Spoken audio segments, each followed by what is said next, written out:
बहुत सारे फ्रेंड्स लोगों का ये मानना रहता है कि जैसे हम अदर सब्जेक्ट्स रहते हैं, जैसे मैथ्स है, साइंस है या कोई दूसरा सब्जेक्ट, तो जब परीक्षा आएगी 2-3 महीने में, उसको पढ़ लेंगे, कोचिंग लगा लेंगे या कुछ भी कर लेंगे, तो 2-3-4 महीने में हो जाएगा।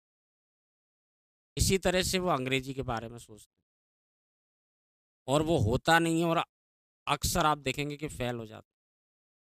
तो ऐसा क्यों होता है? ऐसा इसलिए होता है फ्रेंड्स कि सब्जेक्ट और लैंग्वेज में बहुत अंतर होता है। जैसे उदाहरण के लिए हम माने हिस्ट्री, आपको जीके के तौर पे हिस्ट्री पढ़ना है, तो 2-4 महीने, 6 महीने में आराम से कवर हो सकता है। लेकिन जब आप हिस्ट्री पढ़ते हैं, तो वो पढ़ेंगे काहे में? किसी ना किसी लैंग्वेज में पढ़ेंगे। जैसे आप हिंदी मीडियम से हैं, तो हिंदी में पढ़ेंगे, इंग्लिश मीडियम से तो इंग्लिश में पढ़ेंगे। कोई व्यक्ति फ्रांस का रहने वाला है, तो फ्रेंच में पढ़ेगा, जापान का जापानीज़ में पढ़ेगा, चाइना का चाइनीज़ में पढ़ेगा। अब उदाहरण के लिए मैं आपको हिस्ट्री की एक किताब दे दूँ जो चाइनीज़ भाषा में। अब आप कहेंगे कि यार हम कैसे पढ़ें? तो मैंने आपसे कहा कि भई आपको हिस्ट्री पढ़ना है तो पढ़ लीजिए, हिस्ट्री तो है इसमें, लेकिन वो तो चाइनीज़ भाषा में। तो होगा क्या कि हमको पहले चाइनीज़ भाषा सीखना पड़ेगा, उसके बाद हम उस किताब को पढ़ पाएँगे। यानी लैंग्वेज पढ़ेंगे तब सब्जेक्ट पढ़ पाएँगे।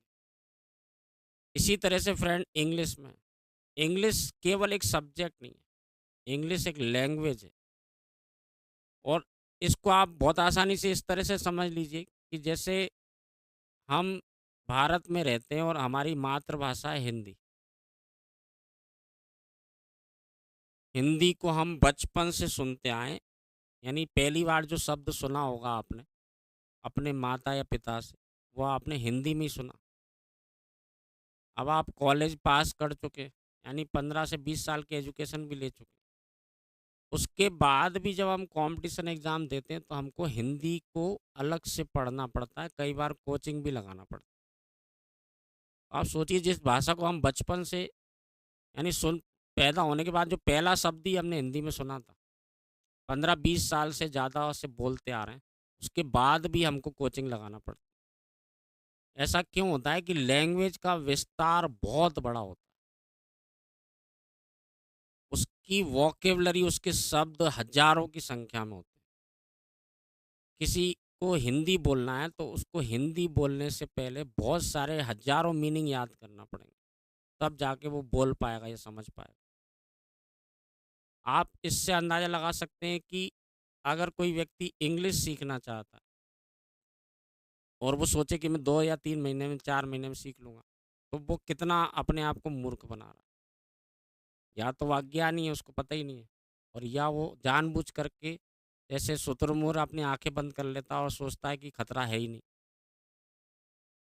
फ्रेंड मैं आपको यही सजेस्ट करूँगा, किसी भी लैंग्वेज को, चाहे हिंदी हो, चाहे इंग्लिश हो, चाहे कोई दूसरी भाषा हो, स्पेनिश हो, जर्मन हो, इतनी जल्दी नहीं सीखा जा सकता। आज की डेट में अगर आप सोचें कि मैं जर्मन भाषा सीखूँ, तो कोई मुझे 2 महीने में पूरा सिखा दे, मैं बोल भी लूँ, पढ़ भी लूँ, सब सब कर लूँ। क्या ये संभव हो पाएगा? नहीं हो पाएगा। इसको सीखने में बहुत टाइम लगता है और इंग्लिश का पेपर इंग्लिश में ही तो आएगा। अगर आप उस लैंग्वेज पे पकड़ नहीं है, आप पढ़ के समझ ही नहीं पाते, तो आप उस पेपर को सॉल्व कैसे कर सकते? सॉल्व करने के बाद मेरिट में आने के बाद आपको नौकरी लगेगी। केवल पढ़ के 33% थोड़ी लाना है। स्कूल कॉलेज लेवल पे तो भई 33% आ गए, चलो पास हो गए। कॉम्पिटिशन एग्ज़ाम में आपको आज के ज़माने में देखें तो मोर देन 90% नंबर लाना पड़ता है, जो बहुत ज़्यादा डिफ़िकल्ट हो जाता है। ख़ास तौर से ऐसे एग्ज़ाम जिनमें माइनस मार्किंग भी होती है।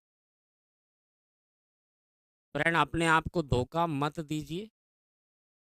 लैंग्वेज कोई भी सीखना है, उसके लिए आपको बहुत धैर्य रखना पड़ेगा और बहुत लंबे समय तक पढ़ना पड़ेगा। एक बार पढ़ने से याद होना भी नहीं है वो।